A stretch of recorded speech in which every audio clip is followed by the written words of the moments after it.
नमस्कार दोस्तों, कैसे हैं आप सभी लोग। स्वागत है आपका क्रैक जी के एग्ज़ाम यूट्यूब चैनल पर। तो यदि आप तैयारी कर रहे हैं UPSI, Bihar SI, UP police constable की या किसी भी स्टेट के पुलिस की, तो हिंदी के नोट्स आपके लिए बहुत फ़ायदेमंद हो सकते हैं। अभी हम लोग पढ़ रहे हैं हिंदी साहित्य का इतिहास। इससे पूर्व में भी हमने वीडियो बनाए हैं और आप उसका फ़ायदा उठा सकते हैं हमारे वीडियो सेक्शन में जाके वीडियो को देखकर, और उसका हम लोग पीडीएफ प्रोवाइड कर रहे हैं फ्री टेलीग्राम में। तो टेलीग्राम लिंक इसी वीडियो के डिस्क्रिप्शन बॉक्स में, आप लोग उस पर जाके लिंक से ज्वाइन हो सकते हैं और पीडीएफ को प्राप्त कर सकते हैं फ्री ऑफ कॉस्ट। तो आइए हम लोग स्टार्ट करते हैं इस वीडियो को। अभी हम लोग इससे पहले भी एक वीडियो बनाए हैं जिसमें हिंदी साहित्य का इतिहास के बारे में डिस्कस किया गया है। इससे पहले अपलोड हुआ है।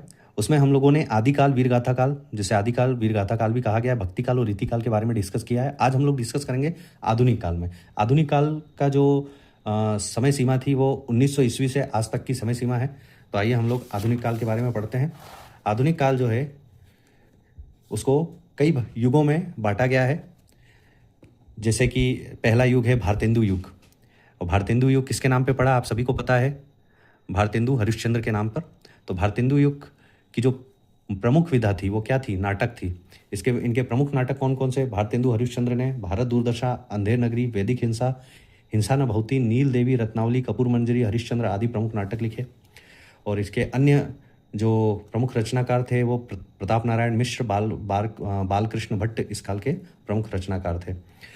भारतेंदु हरिश्चंद्र की जो प्रमुख कृतियां थी उसके बारे में हम लोग डिस्कस कर लेते हैं। जैसे इसमें यात्रा वृत्तांत है, निबंध है, इतिहास है। यात्रा वृत्तांत में सरयू पार की यात्रा, लखनऊ की यात्रा। निबंध में दिल्ली दरबार दर्पण, लीलावती, परिहास वंचक। इतिहास कश्मीर कुसुम, महाराष्ट्र देश का इतिहास। ये इनके प्रमुख कृतियां थी। किसकी, तो भारतेंदु हरिश्चंद्र की। हम लोगों ने अभी पढ़े हैं भारतेंदु युग के बारे में। अब हम लोग पढ़ेंगे द्विवेदी युग के बारे में।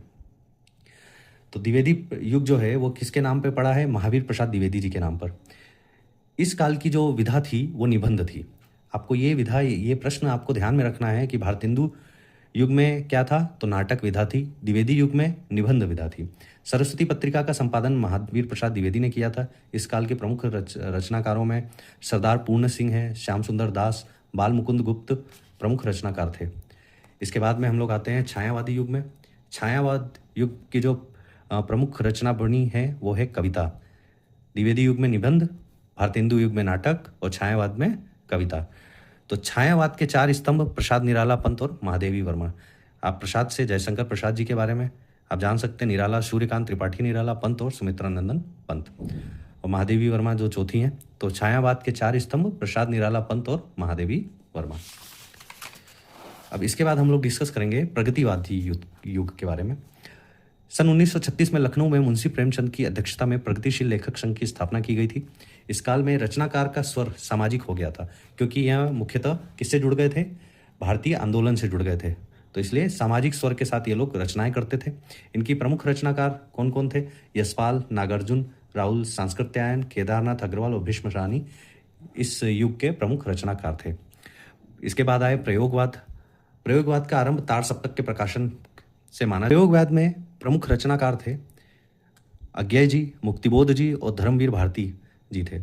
आप लोग यदि ये वीडियो आपने यहाँ तक देखा है तो आप मुझे ज़रूर अज्ञेय जी का पूरा नाम इस वीडियो के कमेंट बॉक्स में ज़रूर बताएं। मुक्तिबोध जी का भी पूरा नाम आप बताएं। और आइए इसके बारे में हम डिस्कस करते हैं तार सप्तक के बारे में। तार सप्तक में आपको आने वाले वीडियोज़ में या फिर एक ट्रिक के माध्यम से किस प्रकार मैंने तार सप्तक के सातों रचनाकारों को याद किया था, मैं आपको एक ट्रिक के माध्यम से आने वाले वीडियो में बताऊंगा। कुछ फैक्ट्स हैं, उसको पढ़ लिया जाए। खड़ी बोली के प्रथम कवि श्रीधर पाठक थे।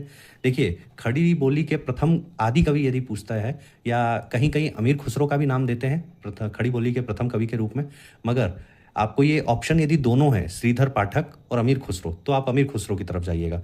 और यदि ऑप्शन में श्रीधर पाठक है तो श्रीधर पाठक सही है। ये कभी कभी ये दोनों को जहाँ क्वेश्चन फंसना होता है, जैसा यूपी के एग्जामों में होता रहता है कि 1-2 क्वेश्चन तो आयोग अपने पास रख ही लेता है, तो वही हाल है। खड़ी बोली के प्रथम कवि श्रीधर पाठक को माना जाता है, परंतु जब प्रयोगवाद की रचना होती है या युगों की बात आती है आधुनिक काल में, तो श्रीधर पाठक है। कभी भी वो फैक्चुअल नहीं बताएंगे कि इतिहास के किस समय में अमीर खुसरो थे चाहे श्रीधर पाठक थे। बस प्रश्न ये आए कि खड़ी बोली के प्रथम कवि कौन थे। दोनों ऑप्शन हो तो अमीर खुसरो की तरफ जाइएगा, और यदि एक ऑप्शन है तो फिर तो आप लोगों के लिए क्लियर है। परंतु खड़ी बोली के प्रथम कवि दोनों को माना गया है। ये आधुनिक युग के हैं, आधुनिक काल के, और जो अमीर खुसरो हैं वो आदिकाल के हैं। उसने कहा था चंद्रधर शर्मा गुलेरी जी की ये रचना है और इसे हिंदी का प्रथम मौलिक कहानी के रूप में जाना जाता है। तो दोस्तों, यदि आप वीडियो पे अभी तक बने हुए हैं तो इस वीडियो को लाइक करिए, सब्सक्राइब करिए और शेयर करिए अपने दोस्तों के पास में भी, ताकि वो भी लोग इस चीज़ का फ़ायदा उठा पाएँ, इस वीडियो का फ़ायदा उठा पाएँ।